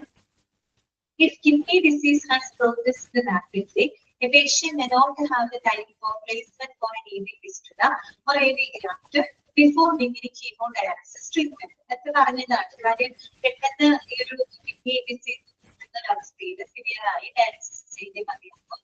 അങ്ങനെയുള്ള സിറ്റുവേഷനിൽ ഫിസ്റ്റുല ഗ്രാഫ്റ്റ് ചെയ്യാനുള്ള ടൈം കിട്ടി. അത്തരം സന്ദർഭത്തിലാണ് നമ്മൾ വാസ്കുലർ ആക്സസ് കത്തീറ്റർ ഉപയോഗപ്പെടുത്തുന്നത്. മൂന്നെണ്ണം നമുക്ക് മനസ്സിലായോ? മൂന്ന് വാസ്കുലർ ആക്സസ് സൈറ്റുകൾ ക്ലിയർ ആയോ? നിങ്ങൾക്ക് ഓക്കെ ആണ്? മനസ്സിലായോ? ഞാൻ ഫസ്റ്റ് ചോദിക്കാം, നിങ്ങൾക്ക് മനസ്സിലായോ നോക്കട്ടെ. ഞാൻ ചോദിക്കുന്ന കാര്യങ്ങൾക്ക് മെസ്സേജ് ചെയ്യാം കേട്ടോ. മനസ്സിലായിട്ടുണ്ടെങ്കിൽ മെസ്സേജ് ചെയ്യാം. What's the surgical connection between an artery and vein? പറഞ്ഞേ, surgical connection between an artery and vein is called എന്താണ് ഞാൻ പറയാം? കറക്റ്റ് ആണ്, AV fistula അല്ലെ? Okay. Which vascular access site is used for the long term hemodialysis? പറയാമോ? Which vascular access site is used for the long term hemodialysis? ഒന്ന് പറയാമോ? പറഞ്ഞേ. Long time ഹീമോഡയാലിസിസിന് ഉപയോഗപ്പെടുത്തുന്ന വാസ്കുലർ ആക്സസ് സൈറ്റുകൾ ഏതൊക്കെയാണെന്ന് പറയാമോ?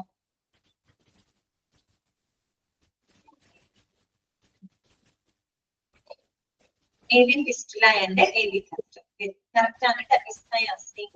കറക്റ്റ് ആണ് കേട്ടോ. AV fistula മാത്രമല്ല AV graft രണ്ടും ഉപയോഗിക്കാം. ലോങ് ടൈം ഹീമോഡയാലിസിസിന് രണ്ടും ഉപയോഗിക്കാം കേട്ടോ. ഓക്കെ. അടുത്ത ക്വസ്റ്റ്യൻ ഇതാണ്. Which vascular access site is used for the short term hemodialysis? എന്ന് പറയാമോ? ഷോർട്ട് ടൈം ഹീമോഡയാലിസിസിന് ഉപയോഗപ്പെടുത്തുന്ന വാസ്കുലർ ആക്സസ് സൈറ്റ് ഏതാണെന്ന് പറഞ്ഞു. ഓക്കെ, കറക്റ്റ് ആണ് കേട്ടോ. ഷിജു കറക്റ്റ് ആണ്. വാസ്കുലർ ആക്സസ് കത്തീറ്റർ കറക്റ്റ് ആണ്. ലക്ഷ്മി, ശില്പ, നിമ്മി കറക്റ്റ് ആണ്. കറക്റ്റ് ആണ്. വാസ്കുലർ ആക്സസ് സൈറ്റ് ഇതാണ് vascular access catheter. Vascular access catheter ആണ് കേട്ടോ. ആ വാക്ക് വന്നിട്ടില്ല, കത്തീറ്റർ എന്ന് പറയുന്നത് കേട്ടോ. Vascular access catheter. ഓക്കെ. പിന്നെ അടുത്ത ക്വസ്റ്റ്യൻ ഇതാണ്. Which vascular access site has the rarest chance of infection and clotting? ചോദ്യം ശ്രദ്ധിച്ചോ? Which vascular access site has the rarest chance of infection and clotting? ഏതാണ്? കറക്റ്റ് ആണ് കേട്ടോ. AV fistula ആണ് കേട്ടോ. ഇതാണ് AV fistula. AV ഗ്രാഫ്റ്റിന് റയറസ്റ്റ് ചാൻസ് എന്ന് നമുക്ക് പറയാൻ പറ്റില്ല. ഓക്കെ. ഏറ്റവും റയറസ്റ്റ് ചാൻസ് ഏതിനാണ്? AV fistula കേട്ടോ. ഓക്കെ, കറക്റ്റ് ആണ് കേട്ടോ. കറക്റ്റ് ആണ് കേട്ടോ. AV fistula. ഓക്കെ. ഇങ്ങനെയുള്ള ക്വസ്റ്റ്യൻസ് ഒക്കെ നിങ്ങൾക്ക് ചോദിക്കാം കേട്ടോ. മാറിപ്പോകരുത്. മനസ്സിലായി വിചാരിക്കുന്നു. ഇനി അടുത്ത ക്വസ്റ്റ്യൻ ഇതാണ്. The connection of artery and vein through a hollow synthetic tube is called the connection of an artery and a vein through a hollow synthetic tube. What is called? എന്താണ്? AV graft. Correct ആണ്. AV graft എന്നാണ് ഇതിനെ പറയുന്നത്. Graft എന്ന് പറഞ്ഞാൽ എന്താണ്? hollow synthetic tube ആണ്. Okay ആണല്ലോ. അതുപോലെ which vascular access site is known as the temporary vascular access site? Temporary vascular access site എന്നറിയപ്പെടുന്നത് ഏതാണ്? ഫിസ്റ്റുലയാണോ, ഗ്രാഫ്റ്റ് ആണോ, അതോ വാസ്കുലർ ആക്സസ് കത്തീറ്റർ ആണോ? ഈ മൂന്നെണ്ണത്തിൽ ഏതാണ് ടെമ്പററി വാസ്കുലർ ആക്സസ് സൈറ്റ് എന്നറിയപ്പെടുന്നത്? ഓക്കെ, കത്തീറ്റർ ആണ് കേട്ടോ. വാസ്കുലർ ആക്സസ് കത്തീറ്റർ ആണ്. കറക്റ്റ് കേട്ടോ. ക്ഷേമ, ഇത് ഒക്കെ കറക്റ്റ് ആണ് കേട്ടോ. കറക്റ്റ് ആണ്. വാസ്കുലർ ആക്സസ് കാത്തീറ്റർ ആണ് ടെമ്പററി. കാര്യം മനസ്സിലായല്ലോ, അതിന് ഇൻഫെക്ഷൻ ഉണ്ടാകാനുള്ള ചാൻസ് ഒക്കെ വളരെയധികം കൂടുതലാണ്. ഇത്രയേ ഉള്ളൂ നമുക്ക് അതിനൊക്കെ മനസ്സിലാക്കാനായിട്ട്. ഹീമോഡയാലിസിസ് എന്താണെന്നും വാസ്കുലർ ആക്സസ് ആയിട്ട് എന്താണെന്നും അത് 3 ടൈപ്പ് ഉണ്ടെന്നും അതിന്റെ പ്രത്യേകതകൾ നിങ്ങൾക്ക് മനസ്സിലായിട്ടുണ്ട് കേട്ടോ. ഓക്കെ, ഇനി അടുത്ത ഭാഗത്തോട്ട് നമുക്ക് പോകാം. ആരാണ് നെഫ്രോളജിസ്റ്റ് എന്നാണ് അവർ പറയുന്നത് കേട്ടോ. A nephrologist is a nephrologist. He is a doctor who specializes in kidney problems or an kidney problems. Nephrology നമ്മൾ പഠിച്ചതാണ്. കിഡ്നി സംബന്ധമായിട്ടുള്ള പ്രശ്നം ഏറ്റവും സ്പെഷ്യലൈസ്ഡ് ആയിട്ടുള്ള ഡോക്ടേഴ്സിനെ നമ്മൾ എന്താ പറയാ, നെഫ്രോളജിസ്റ്റ് എന്നാണ് പറയുന്നത്. അടുത്തതാണ് ഇന്റർവെൻഷണൽ റേഡിയോളജിസ്റ്റ്. ആരാണ് ഇന്റർവെൻഷണൽ റേഡിയോളജിസ്റ്റ്? ആരാണ് ഇന്റർവെൻഷണൽ റേഡിയോളജിസ്റ്റ് എന്ന് പറഞ്ഞാല്?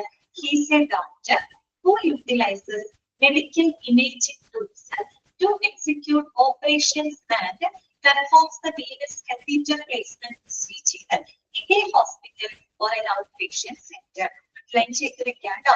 എന്താണ് ഇന്റർവെൻഷണൽ റേഡിയോളജിസ്റ്റ് എന്ന് പറഞ്ഞാൽ? എന്താണ്? ഒരു ഹോസ്പിറ്റലില് അല്ലെങ്കിൽ ഔട്ട്പേഷ്യന്റ് സെന്ററില് ഈ പറയുന്ന എന്താണ് venous catheter പ്രൊസീജിയറുകൾ ഇങ്ങനെയുള്ള സർജറികളും മറ്റും ചെയ്യുന്നതിനായിട്ട്, ഓപ്പറേഷൻസ് ഒക്കെ എക്സിക്യൂട്ട് ചെയ്യുന്നതിനായിട്ട് ഇമേജിംഗ്, മെഡിക്കൽ ഇമേജിംഗ് ടെക്നിക്കുകൾ ഉപയോഗപ്പെടുത്തുന്ന സ്പെഷ്യലൈസ്ഡ് ഡോക്ടറിനെയാണ് നമ്മൾ റേഡിയോളജിസ്റ്റ് എന്ന് പറയുന്നത്. പൊതുവെ നമ്മൾ സ്കാൻ ചെയ്യുന്ന ഡോക്ടേഴ്സിനെ നമ്മൾ എന്താ പറയാ, റേഡിയോളജിസ്റ്റ് എന്നല്ലേ പറയാ. റേഡിയോളജി വിഭാഗം അല്ലെ സ്കാനിങ്ങും എക്സ്റേ ഒക്കെ ചെയ്യുന്നത്. അതിൽ സ്പെഷ്യലൈസ് ചെയ്തിട്ടുള്ള ഡോക്ടറെ നമ്മൾ എന്താ പറയാ, റേഡിയോളജിസ്റ്റ് എന്നാണ് പറയാ. എന്തുകൊണ്ടാണ് റേഡിയോളജിസ്റ്റിനെ പറ്റി ഇവിടെ പറയേണ്ട കാര്യം എന്താണ്? എന്തായിരിക്കും നമ്മൾ പറയുന്നത് അല്ലെ? അതായത് ഹീമോഡയാലിസിസ് ചെയ്യുന്നതിന് മുമ്പായിട്ട് നമുക്ക് വാസ്കുലർ ആക്സസ് കാത്തീറ്റർ എന്താണ് ക്രിയേറ്റ് ചെയ്യേണ്ടതാണ്. അപ്പൊ നിങ്ങൾ വിചാരിക്കുന്നത് പോലെ ഓടിപ്പോയി നമ്മളൊരു വാസ്കുലർ ആക്സസ് കാത്തീറ്റർ നമ്മൾ ക്രിയേറ്റ് ചെയ്യില്ല. അതായത് ഏത് ടെസ്റ്റിലോ ഏത് ഗ്രാഫ്റ്റാണോ ഓടിപ്പോയി നമ്മൾ ചെയ്യില്ല. ആദ്യം തന്നെ നമുക്ക് എന്ത് വേണം? ഏറ്റവും ഹെൽത്തി ആയിട്ടുള്ള വെയിൽ മാത്രമേ ഏതാണെന്ന് കണ്ടുപിടിക്കും വേണ്ടേ? അത് കണ്ടുപിടിച്ചിട്ട് വേണം നമുക്ക് ടെസ്റ്റിൽ അല്ലെങ്കിൽ ഗ്രാഫ്റ്റ് ചെയ്യാനായിട്ട് അല്ലെ. അത് ആദ്യം നമ്മൾ കണ്ടുപിടിക്കും. അത് മിക്കവാറും നമ്മൾ കൈകളിലാണ് ചെയ്യാന്ന് പറയും. അപ്പൊ ആദ്യം നമ്മൾ ഇത്തരം വാസ്കുലർ ആക്സസ് ആയിട്ട് ക്രിയേറ്റ് ചെയ്യാനുള്ള സർജറിക്ക് മുമ്പായിട്ട് നമ്മൾ ആരെ കാണാം? ആദ്യം റേഡിയോളജിസ്റ്റിനെ കാണാം. ഓക്കെ, റേഡിയോളജിസ്റ്റ് കൃത്യമായിട്ട് സ്കാനിങ്ങും മറ്റൊക്കെ ചെയ്യും. മെഡിക്കൽ ഇമേജിംഗ് ടെക്നിക്സുകളൊക്കെ ഉപയോഗിച്ച് അതിന്റെ നമ്മുടെ ആദ്യത്തിലുള്ള വെയിനുകൾ നോക്കും. നോക്കിയിട്ട് ഏറ്റവും ഹെൽത്തി ആയിട്ടുള്ള ആദ്യത്തെ വെയിൽ കണ്ടുപിടിക്കും. അതിനുശേഷം മാത്രമേ നമുക്ക് എന്ത് ചെയ്യാനായിട്ട് അല്ലെങ്കിൽ അങ്ങനെയുള്ള സർജറി ചെയ്യാനായിട്ട് സാധിക്കും. അതായത് ഓടിപ്പോയിരിക്കുന്ന എന്താണ് എക്സസൈസുകൾ ക്രിയേറ്റ് ചെയ്യാൻ പറ്റില്ല. കാരണം നമുക്കിത് നീണ്ട കാലം ഉപയോഗിക്കേണ്ടതാണ്. പിന്നീട് ഡയാലിസിസ് കംപ്ലീറ്റ് നമ്മൾ ചെയ്തത് ഈ വാസ്കുലർ എക്സസൈസിലൂടെയാണ്.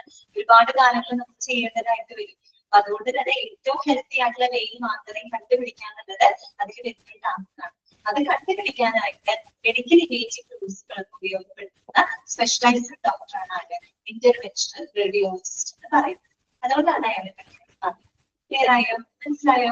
ഓക്കെ, ആരാണ് റേഡിയോളജിസ്റ്റ് എന്ന് പറഞ്ഞെങ്കിൽ ഇന്റർവെൻഷണൽ റേഡിയോളജിസ്റ്റ് നമ്മുടെ ഹോസ്പിറ്റൽ ആൻഡ് ഔട്ട്പേഷ്യന്റ് ഇത്തരത്തിലുള്ള കാത്തീറ്റർ പ്ലേസ്മെന്റ് പ്രൊസീജിയറുകളും ഓപ്പറേഷൻസും എക്സിക്യൂട്ട് ചെയ്യാനായിട്ട് മെഡിക്കൽ ഇമേജിംഗ് വിദ്യകളൊക്കെ ഉപയോഗപ്പെടുത്തുന്ന സ്പെഷ്യലൈസ്ഡ് ഡോക്ടറിനെയാണ് ഇന്റർവെൻഷണൽ റേഡിയോളജിസ്റ്റ് എന്ന് പറയുന്നത്. Okay, the patient gets a local anesthesia and a sedation to be calm and relaxed in the course of this procedure. അപ്പൊ ഈ ഒരു surgical procedure ചെയ്യുന്ന സമയത്ത് എന്ത് ചെയ്യും? രോഗിക്ക് അനസ്തേഷ്യ കൊടുക്കും. ഒരു സെഡേഷൻ മുന്നിലോട്ട് അവരെ മാറ്റിയതിനു ശേഷം മാത്രമേ നമ്മൾ ഇത്തരത്തിലുള്ള സർജറികൾ ചെയ്യുന്നു. ഓക്കെ, ഇനി നോക്കാം കേട്ടോ. അടുത്തത് നോക്കാം. ഇമ്പോർട്ടന്റ് ആയിട്ടുള്ള കാര്യങ്ങളാണ് പറയുന്നത്. venous catheters are not perfect for the long term use. Underline ചെയ്യുന്നത് നമ്മൾ നേരത്തെ പറഞ്ഞിരുന്നു അല്ലെ. മൂന്നാമത് പറഞ്ഞ venous catheter അഥവാ വാസ്കുലർ ആക്സസ് catheter എന്ന് പറയുന്നത് it is not they are not so perfect for the long term use ഉപയോഗിക്കാൻ അത് ഒരിക്കലും പെർഫെക്റ്റ് ആണ്. കാരണം ഇൻഫെക്ഷൻ വരാനുള്ള ചാൻസ് വളരെയധികം അവിടെ കൂടുതലാണ്. പിന്നെ മാത്രമല്ല with a venous catheter a patient may generate a an infection or cause the vein to damage. അപ്പോ അതിനൊരു സൈഡ് ഇഫക്റ്റ് ഒരു ഡിസഡ്വാൻറ്റേജ് ആണ് പറയുന്നത്. വാസ്കുലർ ആക്സസ് കാത്തീറ്ററുകൾ വീനസ് കാത്തീറ്ററുകൾ എടുപ്പിക്കുമ്പോൾ അവിടെ ബ്ലഡ് ക്ലോട്ട് ആവാനും അതിലൂടെ ഇൻഫെക്ഷൻസ് വരാനും അതുപോലെ അവിടുത്തെ വെയിൻ നാരോ ആവാനുള്ള ചാൻസ് കൂടുതലാണ്. പൊതുവെ നമ്മുടെ നെക്കിന്റെ കഴുത്തിന്റെ ഭാഗത്താണ് ചെയ്യുന്നത്. കഴുത്തിന്റെ ഭാഗത്താണ് ചെയ്യുന്നത്. അടുത്ത വെയിലും ഇതിന് നാരോ ആവാനുള്ള ചാൻസ് വളരെയധികം കൂടുതലാണ്. അതുകൊണ്ട് തന്നെ അതൊരിക്കലും പെർഫെക്റ്റ് ആണ്. Okay. However, if a patient wants to start the hemodialysis right away, a venous catheter may work for several weeks or months till a surgeon can do a long-term access surgery and the AV fistula or AV catheter has the calculation. അപ്പോൾ അതുകൊണ്ട് തന്നെ അത് പെട്ടെന്ന് dialysis start ചെയ്യുന്ന സിറ്റുവേഷനിൽ നമുക്ക് എന്തേ ചെയ്യാൻ പറ്റുള്ളൂ? വീനസ് കാത്തീറ്റർ നമുക്ക് ചെയ്യാനായിട്ട് പറ്റുള്ളൂ. എന്ന് കരുതി നമ്മൾ അത് ചെയ്യുന്നതോടൊപ്പം തന്നെ ഫിസ്റ്റുല അല്ലെങ്കിൽ ഗ്രാഫ്റ്റ് ചെയ്യാനുള്ള പ്രൊസീജിയർ അവിടെ സ്റ്റാർട്ട് ചെയ്യുന്നുണ്ട്. ഓക്കെ. സൗണ്ടിന്റെ പ്രോബ്ലം വരുന്നുണ്ടോ? എല്ലാവർക്കും ഓക്കെ ആണോ? അല്ല,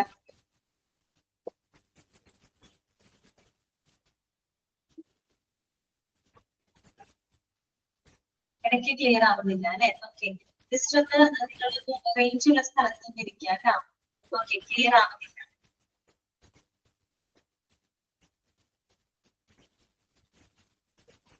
എന്ത് ചെയ്യും? മെജോറിറ്റി ആളുകൾക്ക് ക്ലിയർ അല്ല സൗണ്ട്.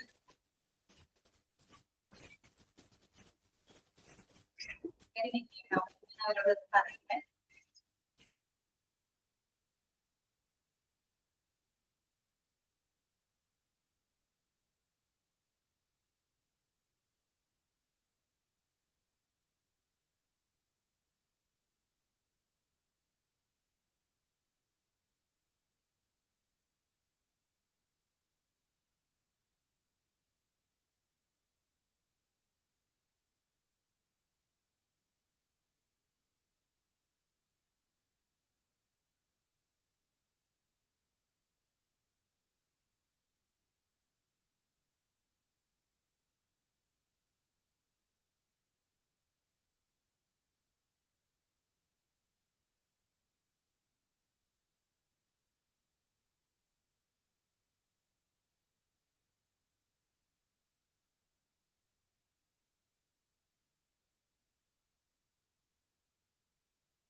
ക്ലിയർ ആണോ സൗണ്ട്?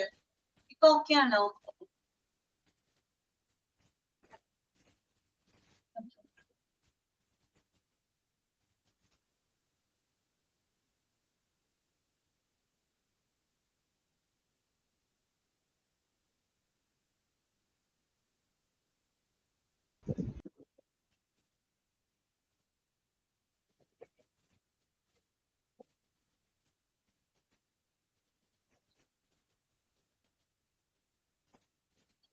അപ്പം മൂന്ന് വാസ്കുലർ എക്സസൈസുകൾ മനസ്സിലായിട്ടുണ്ടാവും. ഇനി നോക്കാം കേട്ടോ. Both the AV fistula and the AV graft are outlined for the long-term dialysis treatment. കേട്ടോ. അതൊന്നും അണ്ടർലൈൻ ചെയ്തിരിക്കാം. AV ഫിസ്റ്റുലയും AV ഗ്രാഫ്റ്റും നമ്മൾ എന്തിനു ഉപയോഗിക്കുന്നത്? ലോങ് ടേം ഹീമോഡയാലിസിസിന് ഉപയോഗപ്പെടുത്തുന്നു. രണ്ടും ഉപയോഗപ്പെടുത്തുന്നുണ്ട് കേട്ടോ. AV ഫിസ്റ്റുല മാത്രമല്ല, AV ഫിസ്റ്റുലയും AV ഗ്രാഫ്റ്റും നമ്മുടെ long-term hemodialysis ഉപയോഗപ്പെടുത്തുന്നു. Okay. People who get AV fistulas are healed and ready to begin hemodialysis 2 to 3 months after their surgery. Okay. അപ്പൊ നോക്കാം, AV fistula ചെയ്യുന്ന പേഷ്യൻസ് ആണെങ്കിൽ അവർക്ക് എത്ര നാൾ പിടിക്കും? 3 to 4 months, 2 to 3 months, 2 തൊട്ട് 3 മാസങ്ങൾ പിടിക്കും കേട്ടോ. ഫിസ്റ്റുല ചെയ്തതിന് ശേഷം ഡയാലിസിസ് അതിനോട് ചെയ്യാനായിട്ട്. എന്നുവെച്ചാൽ AV ഫിസ്റ്റുല ചെയ്താൽ അത് ഉണങ്ങാനായിട്ട്, അത് അല്ലെങ്കിൽ അത് നമുക്ക് ഡയാലിസിസ് ചെയ്യണമെങ്കിൽ 2-3 മാസങ്ങൾ എടുക്കും. ഓക്കെ, 2 to 3 months ആണ് പറഞ്ഞത് കേട്ടോ. അതോടൊപ്പം people who receive AV graft will be ready in 2 to 3 weeks. മാറിപ്പോരുത്, അത് വീക്സ് ആണ്. AV ഗ്രാഫ്റ്റ് ചെയ്യുന്ന പേഷ്യൻസ് ആണെന്നുള്ളത് 2 to 3 ആഴ്ചകൾ വരെ എടുക്കും. ആഴ്ചകളാണ്, വീക്സ് എടുത്തു കഴിഞ്ഞാൽ മാത്രമേ പിന്നീട് അതിലൂടെ നമുക്ക് ഡയാലിസിസ് ചെയ്യാനായിട്ട് സാധിക്കുള്ളൂ. Catheters are outlined for the short term and temporary use. Catheters നമ്മൾ ഓൾറെഡി പറഞ്ഞു, ഷോർട്ട് ടേം യൂസിന് വേണ്ടി മാത്രമാണ് catheters ഉപയോഗപ്പെടുത്തുന്നത്. ഓക്കെ, ക്ലിയർ ആയോ? ഓക്കെയാണോ? മനസ്സിലായോ? ഇത്രയും നമ്മള് എല്ലാവർക്കും ക്ലിയർ അല്ലേ? 1-2 മിനിറ്റ് എടുത്തിട്ട് നമ്മൾ ഇത്രയും പറഞ്ഞ കാര്യങ്ങളൊന്ന് വായിക്കാൻ നോക്കുക. ഹീമോഡയാലിസിസ് തൊട്ട് നമ്മൾ പറഞ്ഞ ഈ ഒരു മാസ്കുലർ എക്സസൈസ് കൊണ്ട് പഠിച്ചതൊക്കെ ഒന്ന് ജസ്റ്റ് ഒന്ന് ഒന്നിച്ച് വായിച്ചു നോക്കി. മനസ്സിലായോ? നോക്കി.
AV ഗ്രാഫ്റ്റ് ക്ലിയർ ആയില്ലേ?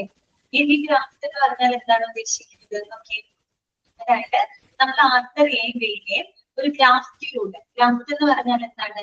ഹോളോസിന്തറ്റിക് ട്യൂബ് ആണ് കേട്ടോ. ഹോളോസിന്തറ്റിക് ട്യൂബ് ആണ്. ഒരു ട്യൂബ് വഴിയായിട്ടാണ് നമ്മളത് കണക്ട് ചെയ്യുന്നത്. ഫിസ്റ്റുലയിൽ എങ്ങനെയാ? എന്തെങ്കിലും ജസ്റ്റ് ആർട്ടറിയെ വെയിനെ സർജറിയിലൂടെ വെറുതെ നമ്മൾ കൂട്ടിച്ചേർക്കും, അതാണ് ഫിസ്റ്റുല. ഗ്രാഫ്റ്റ് എന്ന് പറയുമ്പോൾ നമ്മൾ അവിടെ ആർട്ടറിയെയും വെയിനെയും നമ്മളൊരു ഗ്രാഫ്റ്റ് മുഖേന ഹോളോസിന്തറ്റിക് ട്യൂബ് വഴി പരസ്പരം എന്ത് ചെയ്യാണ്? കണക്ട് ചെയ്യും. ഹോളോ ആണ് കേട്ടോ. ഹോളോ HOLLO, ഹോളോ, ഉള്ളു കൊള്ളയായിട്ട്. ഓക്കെ, അപ്പൊ എന്ത് സംഭവിക്കുകയാണ്? അതായത് ഹൈ ഫ്ലോയില്, ഹൈ പ്രഷറില് ആർട്ടറിയിൽ നിന്ന് ബ്ലഡ് വരുന്നുണ്ട്. ഈ ബ്ലഡ് ഈ ഗ്രാഫ്റ്റിലൂടെ ഇങ്ങോട്ട് പാസ് ചെയ്യുന്നുണ്ടാവും, ഈ വെയിനിലോട്ട് ഇങ്ങനെ പാസ് ചെയ്യുന്നുണ്ടാവും അല്ലെ? ഈ ഗ്രാഫ്റ്റിലൂടെ ഇങ്ങനെ നല്ല പ്രഷറിൽ ഇങ്ങനെ പാസ് ചെയ്യുന്നുണ്ടാവും. അപ്പൊ ഈ ഒരു ഭാഗത്തിന് ഗ്രാഫ്റ്റിനെ നമ്മൾ എന്തുമായിട്ട് ഘടിപ്പിക്കാം? ഡയാലിസിസ് മെഷീനുമായിട്ട് കണക്ട് ചെയ്യും. ഓക്കെ, കാര്യം ഇവിടെ നിന്ന് ഇങ്ങനെ നല്ല ഫ്ലോയില്, നല്ല പ്രഷറിൽ ബ്ലഡ് പോകുന്നുണ്ടാവും അല്ലെ?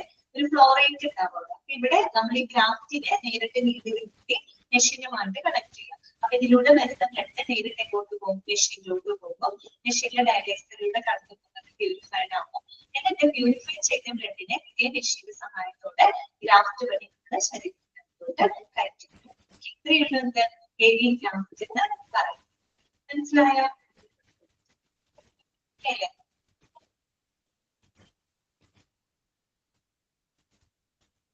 അപ്പൊ ഇനി നമുക്ക് അടുത്ത ഡയാലിസിസ് പഠിക്കാം കേട്ടോ. ഇത് ആദ്യത്തെ മനസ്സിലായ ഹീമോഡയാലിസിസ് ആണ്.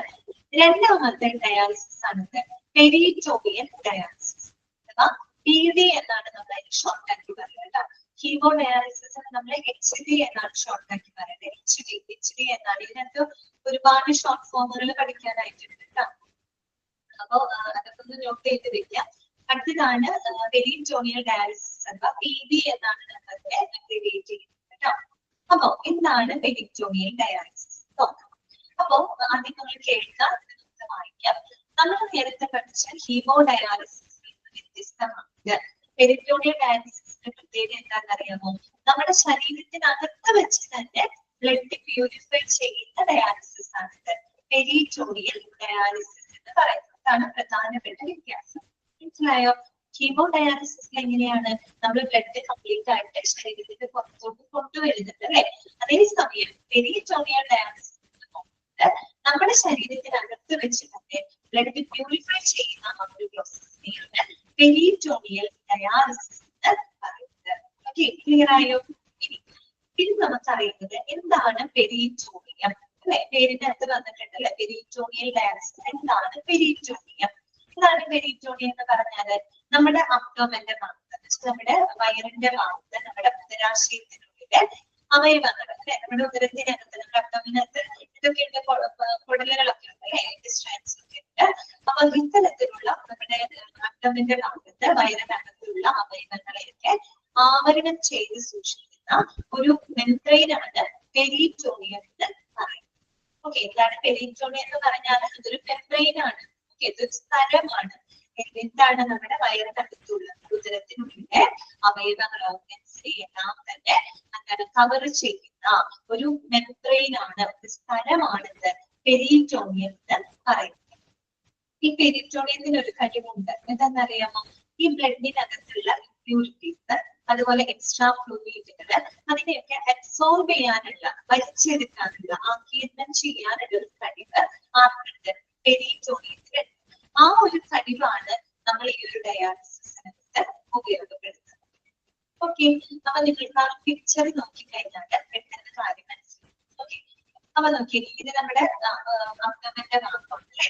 അപ്പൊ നോക്കിയേ, ഇതാണ് നമ്മുടെ പെരിറ്റോണിയൽ ക്യാവിറ്റി എന്ന് പറയുന്നത്. കണ്ടോ, ഇതാണ് നമ്മുടെ പെരിറ്റോണിയൽ ക്യാവിറ്റി. നമ്മുടെ അബ്ഡോമൻ ഭാഗമാണ്. അവിടുത്തെ അവയവങ്ങളെ എല്ലാം തന്നെ കവർ ചെയ്യുന്ന ഈ ഒരു മെംബ്രെയിനെയാണ് നമ്മൾ പെരിറ്റോണിയൽ ക്യാവിറ്റി എന്ന് പറയുന്നത്. ഓക്കെ, പിന്നെ എങ്ങനെ പ്രൊസീജിയർ ചെയ്തെന്ന് വെച്ചാൽ നമ്മുടെ വയറിന്റെ ഭാഗത്ത് ചെറിയൊരു ഓപ്പണിംഗ് ക്രിയേറ്റ് ചെയ്യും. അപ്പൊ നമ്മള് ഹീമോഡയാലിസിസ് പറഞ്ഞപ്പോ, ഹീമോഡയാലിസിസ് ചെയ്യുന്നതിന് മുമ്പായിട്ട് നമ്മളൊരു സർജറി ഒക്കെ ചെയ്ത് വാസ്കുലർ ആക്സസ് ആയിട്ട് ക്രിയേറ്റ് ചെയ്യുന്നത് അല്ലെ. അതുപോലെ തന്നെ പെരിറ്റോണിയൽ ഡയാലിസിസ് ചെയ്യുന്നതിനായിട്ട് നമ്മൾ എന്ത് ചെയ്യണം? വയറിന്റെ ഭാഗത്ത് ചെറിയൊരു എന്താ പറയാ, ഒരു ഓപ്പണിംഗ് ക്രിയേറ്റ് ചെയ്യും. അതായത് ഒരു ഇൻസിഷൻ, ഒരു മുറിവ് നമ്മൾ ഉണ്ടാക്കുന്നു, ഒരു സുഷിരം ഉണ്ടാക്കുന്നു. എന്നിട്ട് അതിലൂടെ നമ്മൾ എന്ത് ചെയ്യുന്നറിയാമോ? ഈ പറയുന്ന ഒരു ബാഗും ട്യൂബുകൾ നമ്മുടെ ശരീരത്തിനകത്ത് പെരിറ്റോണിയൽ ക്യാവിറ്റിക്കകത്തേക്ക് ഇറക്കി വിടുകയാണ്. ഓക്കെ, അപ്പൊ അതിനായിട്ടുള്ള പെരിറ്റോണിയൽ ബാഗ്സ്, ഒരു പെരിറ്റോണിയൽ ഫ്ലൂയിഡ് ഉണ്ട്. ആ ഫ്ലൂയിഡിനെ നമ്മൾ പറയുന്നത് ഡയാലിസേറ്റ് എന്നാണ്. എന്താണ് പറയാ? ഡയാലിസേറ്റ് കേട്ടോ. ഓക്കെ, ഡയാലിസേറ്റ് എന്നാണ് പറയുന്നത്. അങ്ങനെ ഒരു ഫ്ലൂയിഡ് ഉണ്ട്. ആ ഒരു ഫ്ലൂയിഡ് നമ്മൾ എന്ത് ചെയ്യും? ഈ ട്യൂബ് വഴിയാകട്ടെ നമ്മുടെ പെരിറ്റോണിയൽ ക്യാവിറ്റിക്കകത്തേക്ക് നിറയ്ക്കുകയാണ്. ഓക്കെ, അപ്പൊ ഇവിടെ ഒരു സർജറിയിലൂടെ നമ്മളൊരു ഓപ്പണിംഗ് ക്രിയേറ്റ് ചെയ്യും. അത് മാത്രമാണ് ഇവിടെ വരുന്നൊരു ടാസ്ക്, വേറെ ഒന്നുമില്ല. ഒരു ഓപ്പണിംഗ് നമ്മൾ ക്രിയേറ്റ് ചെയ്യുന്നു. അതിനുശേഷം നമ്മുടെ പെരിറ്റോണിയൽ ഫ്ലൂയിഡ്, അതായത് നമ്മുടെ ഡയാലിസേറ്റ് എന്ന് പറയും കേട്ടോ. ആ ഡയാലിസേറ്റ് ഫ്ലൂയിഡിനെ നമ്മൾ എന്ത് ചെയ്യാണ്? പെരിറ്റോണിയൽ ക്യാവിറ്റിക്കകത്തേക്ക് നിറയ്ക്കുകയാണ്. ഓക്കെ, ഇങ്ങനെ നിറച്ചു കഴിയുമ്പോൾ സ്വാഭാവികമായിട്ടും നമ്മുടെ ഈ ഒരു പെരിറ്റോണിയൽ ക്യാവിറ്റിയുടെ ഭാഗത്തുകൂടെ ബ്ലഡ് പാസ് ചെയ്യുന്നുണ്ട് അല്ലെ. ബ്ലഡ് പാസ് ചെയ്യുമ്പോ ഈ ഒരു ബ്ലഡിനകത്തുള്ള ഇമ്പ്യൂരിറ്റീസ്, അതുപോലെ തന്നെ സർപ്ലസ് ഫ്ലൂയിഡ്, അധിക ദ്രാവകങ്ങളൊക്കെ ഈ ഒരു പെരിറ്റോണിയൽ ഫ്ലൂയിഡിലൂടെ, അതായത് ഡയാലിസേറ്റിലൂടെ എന്ത് ചെയ്യപ്പെടുകയാണ്? ആഗിരണം ചെയ്യപ്പെടുകയാണ്. ഓക്കെ, ഈ ഒരു ഫ്ലൂയിഡ് ശരിക്കും പറഞ്ഞ ഇവർ പറയുന്നത് ലൈക്ക് എ മാഗ്നറ്റ് എന്നാണ് പറയുന്നത്. അതായത് നമ്മള് ഒരു കാന്തമീനിനെ ആകർഷിക്കുകയില്ല, അതുപോലെ ഇതിനകത്ത് കൂടെ ഇങ്ങനെ ബ്ലഡ് ഇങ്ങനെ ഇതിലൂടെയൊക്കെ പാസ് ചെയ്യുന്നുണ്ടാവും അല്ലെ. ഇങ്ങനെ പാസ് ചെയ്യുന്ന സമയത്ത് ആ ബ്ലഡിനകത്തുള്ള ഇമ്പ്യൂരിറ്റീസും സർപ്ലസ് ഫ്ലൂയിഡും ഒക്കെ ഈ ഒരു ഫ്ലൂയിഡിനകത്തേക്ക് ആഗിരണം ചെയ്യപ്പെടും, അബ്സോർബ് ചെയ്യപ്പെടും. അങ്ങനെ ഒരു നിശ്ചിത സമയം കഴിയുമ്പോ നമുക്ക് എന്ത് ചെയ്യാം? ഈ ഒരു ഇതേ ട്യൂബ് ഉപയോഗിച്ചുകൊണ്ട് ഈ ഫ്ലൂയിഡിനെ നമുക്ക് പുറത്തേക്ക് എടുത്തിട്ട് ഡ്രെയിൻ ചെയ്ത് കളയാവുന്നത്. ഇതാണിത് പെരിറ്റോണിയൽ ഡയാലിസിസ്. ശരിക്കും പറഞ്ഞ ഇവിടെ ബ്ലഡ് എങ്ങാനും നമ്മൾ പുറത്തേക്ക് എടുക്കുന്നുണ്ടോ? ഒന്നും ചെയ്യുന്നില്ല. ബ്ലഡ് ഒന്നും പുറത്തേക്ക് എടുക്കുന്നില്ല. ശരീരത്തിനകത്ത് വെച്ച് തന്നെ നമ്മൾ എന്ത് ചെയ്യാണ്? ബ്ലഡിനെ നമ്മൾ പ്യൂരിഫൈ ചെയ്യും. ക്ലിയർ ആയി പറഞ്ഞത്? ഇതാണിത് പെരിറ്റോണിയൽ ഡയാലിസിസ്. ചുരുക്കി പറഞ്ഞാൽ പെരിറ്റോണിയം എന്ന് പറഞ്ഞാൽ നമ്മൾ ഉദരഭാഗത്തെ അവയവങ്ങളെ ആവരണം ചെയ്യുന്ന ഒരു മെംബ്രെയിൻ ആണ്. അതിനെയാണ് പെരിറ്റോണിയം എന്ന് പറയുന്നത്. അപ്പൊ നമ്മുടെ അബ്ഡോമന്റെ ഭാഗത്ത് നമ്മളൊരു ഓപ്പണിംഗ് ക്രിയേറ്റ് ചെയ്യുന്നു. അതിലൂടെ നമ്മൾ കാത്തീറ്ററിലൂടെ ഡയാലിസേറ്റ് എന്ന് പറയുന്ന ആ ഒരു ഫ്ലൂയിഡ് നമ്മൾ നിറയ്ക്കുകയാണ്. നിറച്ച് പെരിറ്റോണിയൽ ക്യാവിറ്റിക്കകത്തേക്ക് നിറയ്ക്കുന്നു. അപ്പൊ ഈ ഒരു പെരിറ്റോണിയൽ ഭാഗത്തുകൂടെ പാസ് ചെയ്യുന്ന ബ്ലഡ് അല്ല, പാസ് ചെയ്യുന്ന ബ്ലഡിൽ നിന്ന് ഇമ്പ്യൂരിറ്റീസും സർപ്ലസ് ഫ്ലൂയിഡുകളൊക്കെ ഈ ഒരു ഡയാലിസേറ്റ് എന്ന് പറയുന്ന ആ ഒരു ലിക്വിഡിലൊക്കെ അബ്സോർബ് ചെയ്യപ്പെടുകയാണ്. അങ്ങനെ കുറച്ച് സമയം കഴിയുമ്പോൾ നമുക്ക് എന്ത് ചെയ്യാം? ഈ ഒരു ഫ്ലൂയിഡിനെ ഇതേ കാത്തീറ്റർ ഉപയോഗിച്ച് ഡ്രെയിൻ ചെയ്ത് പുറത്തേക്ക് കളയാം. അല്ലെ കാണുന്നത് പെരിറ്റോണിയൽ ഡയാലിസിസ് എന്ന് പറയുന്നത്. ഓക്കെ ആണോ? മനസ്സിലായോ? കാര്യം മനസ്സിലായോ എന്താണെന്നുള്ളത്? പെരിറ്റോണിയൽ ഡയാലിസിസ് വായിച്ചു നോക്കാം. In peritoneal dialysis, the blood is purified inside your own body instead of using a dialyzer machine. Underline ചെയ്തു വെക്കേണ്ട പലതവണ ചോദിച്ചതാണ്. The blood is purified inside your own body. നമ്മുടെ ശരീരത്തിനകത്ത് വെച്ച് തന്നെ ബ്ലഡിനെ പ്യൂരിഫൈ ചെയ്യുന്ന ആ ഒരു പ്രോസസ്സിന് നമ്മൾ എന്താണ് പറയാം? പെരിറ്റോണിയൽ ഡയാലിസിസ് എന്ന് പറയാം. ഹീമോഡയാലിസിസിൽ ബ്ലഡ് നമ്മൾ കംപ്ലീറ്റ് പുറത്തേക്ക് എത്തിക്കണം. പക്ഷെ ഇവിടെ ആവുമ്പോൾ അങ്ങനെ എത്തിക്കേണ്ട അല്ലെ. ഓക്കെ, ശരീരത്തിനകത്ത് വെച്ച് തന്നെ നമുക്ക് ബ്ലഡിനെ പ്യൂരിഫൈ ചെയ്യാനായിട്ട് സാധിക്കും. For this kind of dialysis, the lining of your abdomen or belly area, also called peritoneum, is used as a filter. എന്താണ് പെരിറ്റോണിയം എന്ന് പറഞ്ഞാല്? It is the lining of the abdomen or belly area. നമ്മുടെ അബ്ഡോമിന്റെ ഭാഗത്ത്, നമ്മുടെ വയറിന്റെ ഭാഗത്തുള്ള ആ ഒരു ലൈനിങ് ഉണ്ടല്ലോ, ആ ഒരു മെംബ്രെയിൻ, അതിനെയാണ് നമ്മൾ പെരിറ്റോണിയം എന്ന് പറയുന്നത്. ചോദിക്കാം കേട്ടോ. Lining of the abdomen or എന്താണ് belly area is called peritoneum. ആ പെരിറ്റോണിയം ആണ് അവിടെ ഫിൽറ്റർ ആയിട്ട് ഉപയോഗിക്കുന്നത്. ഓക്കെ, മതി. ഇത്രയും ഭാഗങ്ങള് ക്ലിയർ ആയിട്ട് വിചാരിച്ചു. ഇനി നമുക്ക് പെരിറ്റോണിയൽ ഡയാലിസിസ് തന്നെ പല ടൈപ്പ് പെരിറ്റോണിയൽ ഡയാലിസിസ് പഠിക്കാനുണ്ട്. പിന്നെ CRRT നമുക്ക് പഠിക്കാനായിട്ട് കേട്ടോ. ഓക്കെ, നമ്മള് അൺമ്യൂട്ട് ചെയ്യണം കേട്ടോ. ക്ലാസ് ഡൗട്ടുകൾ ചോദിക്കാം.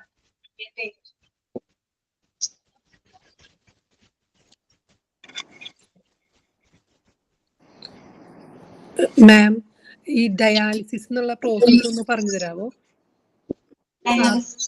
ഡയാലിസിസ് എന്താണെന്നാണോ? അതെ അതെ അതെ അതെ അതെ.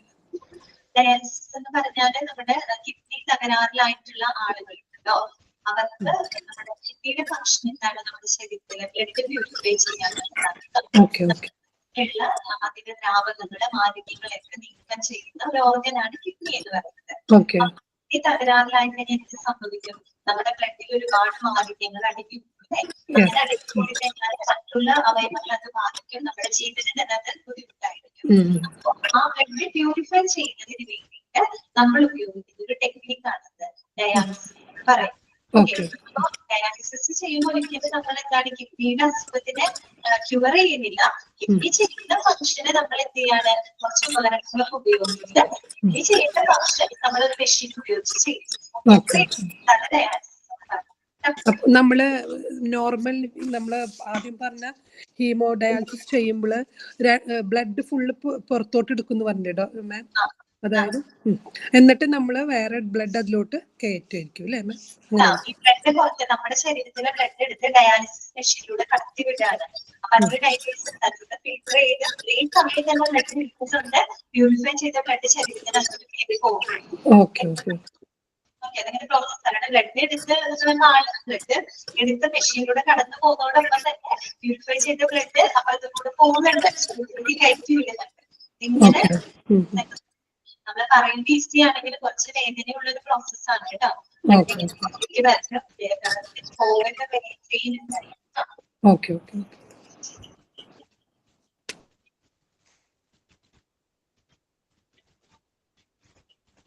വേറെ ഡൗട്ട്സുകളൊന്നും ഇല്ലാന്ന് വിചാരിക്കുന്നു കേട്ടോ.